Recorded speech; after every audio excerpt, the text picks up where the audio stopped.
I'm Logan Crawford, and right now on Spotlight, we're diving into a powerful book, a mesmerizing book. It is called Tragedy on the Horizon, The Dred Scott Decision, a Historical Narrative. It's written by a wonderful author. Her name is Denise Pascale. This powerful book examines the infamous 1857 Supreme Court ruling that sparked the Civil War, dissecting the cultural and legal roots of one of the darkest chapters in American history. Join us as we explore how this pivotal moment shaped the nation's history and its lasting impact on the fight for equality. We're delighted to have this very talented author join us here today on Spotlight. We thank the team at Atticus Publishing for helping us put her in the spotlight today. And we ask viewers like you to support authors like her by subscribing to our channel and by purchasing this important book. The links are below this interview. Denise, great to see you here today on Spotlight. Thank you. Wonderful to have you on the show. This is such an important book because I think it's a chapter in history that people just don't know enough about. Well, they forget about it. They forget about it. With all that's going on today, they forget about the history, and history is important. Yeah, My mother was a history buff, and she, drilled it into us. exactly. Why did you decide to focus on the Dred Scott case? Well, I was watching the show, and I just thought there should have been a Supreme Court decision to prevent the Civil War, but instead, it went the other way. And my theory is that Stephen Douglas. Well, I don't want to go into too much detail, but Stephen Douglas altered the decision that was read from the bench because Judge Taney, Chief Justice Taney, was 80 and he was frail. And I have a copy. I went to his museum down in Frederick, Maryland, and I got a lot of interesting copies of his writing, his personal handwriting. I don't know if you can see this, but I can see that, yeah. This is his handwriting. Now, I don't know how he could write 80 pages. Amazing. And in one of his letters to the descending Benjamin Curtis, he wrote, "I'm in frail condition. I'm in an infirm condition." And this is like 2 months after the decision was written. So I'm thinking, how could he write 80 pages with this kind of handwriting? Who could read it? So that's where Benjamin Curtis was angry because he didn't get a full copy of the decision from the bench like the other justices did. So he had an argument with the Chief Justice. Yeah. For the folks at home who aren't that aware of the case, Dred Scott was an enslaved man who sued for his freedom. And the Supreme Court voted against him, that he was not a free man, right? Right. Yeah, yeah. And the impact was profound. Tell us a little bit about your research. You mentioned that you traveled down to Maryland to do a little firsthand research as well. Tell us a little bit more about your research for the book. Well, I also wrote to the National Archives, and they said the original copy was lost. So now I'm thinking, like, today you couldn't lose the original copy, but in those days, 1857, all you had to do was throw it in the garbage or set a match to it.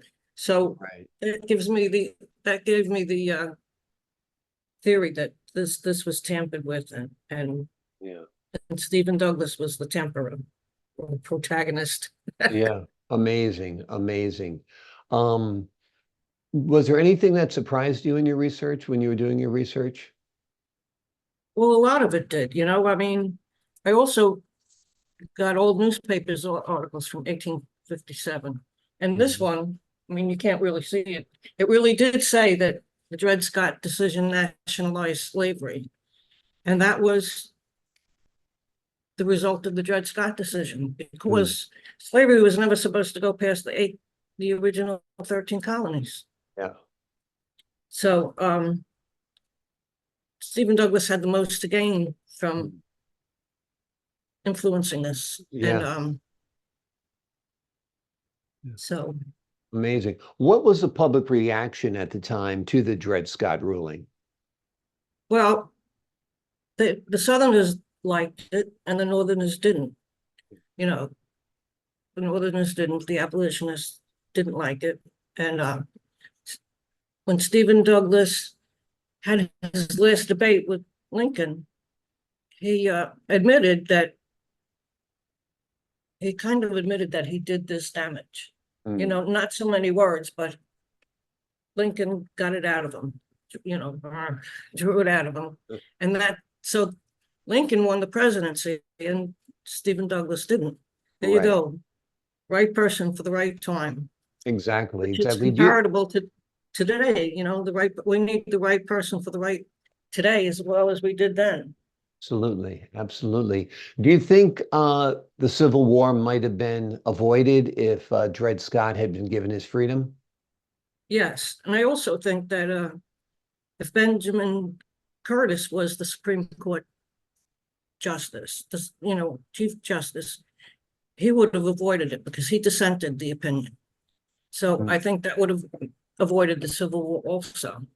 Yeah. But it didn't happen that way. So, you know, it took a bunch of years to get all this information.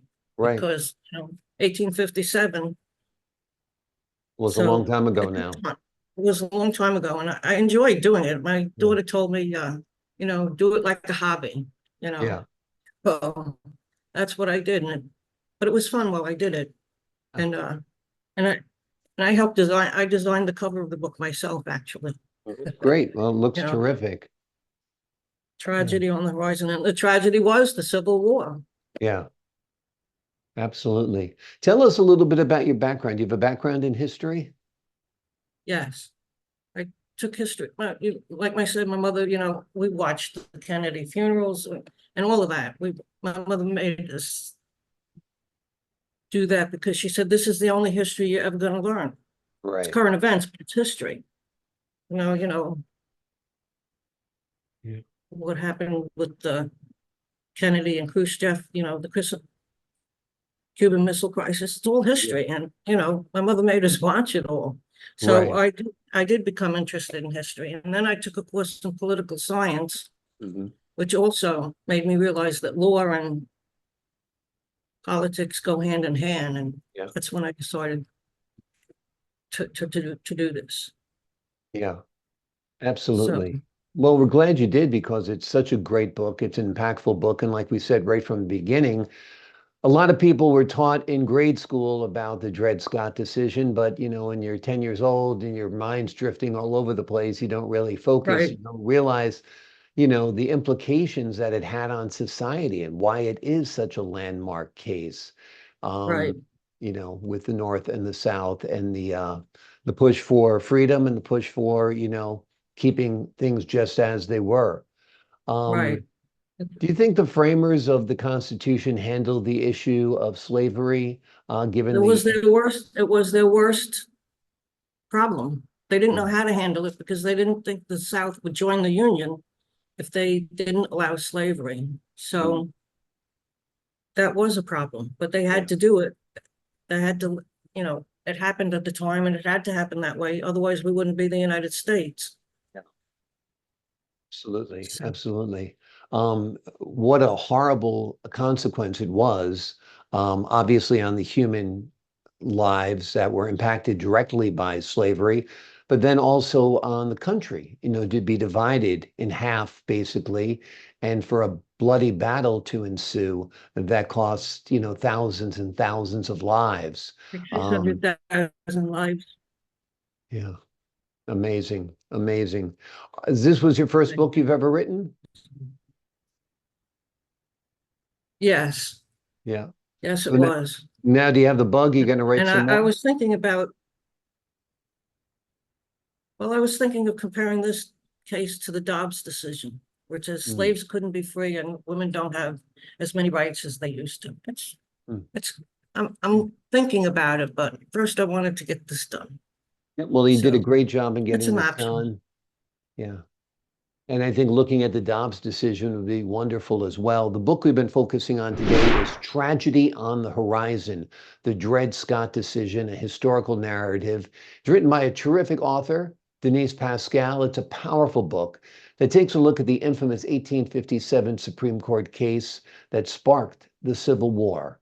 It is an important book in that it dissects the cultural and legal roots of one of America's darkest chapters. Wonderful work on this interview, wonderful work on this book, Denise. Thank you so much for joining us here today on Spotlight. Thank you. Thank you. I'm glad to be here. Glad to have you on the show. To the folks at home, I'm Logan Crawford, thanking you for your time this time until next time on Spotlight.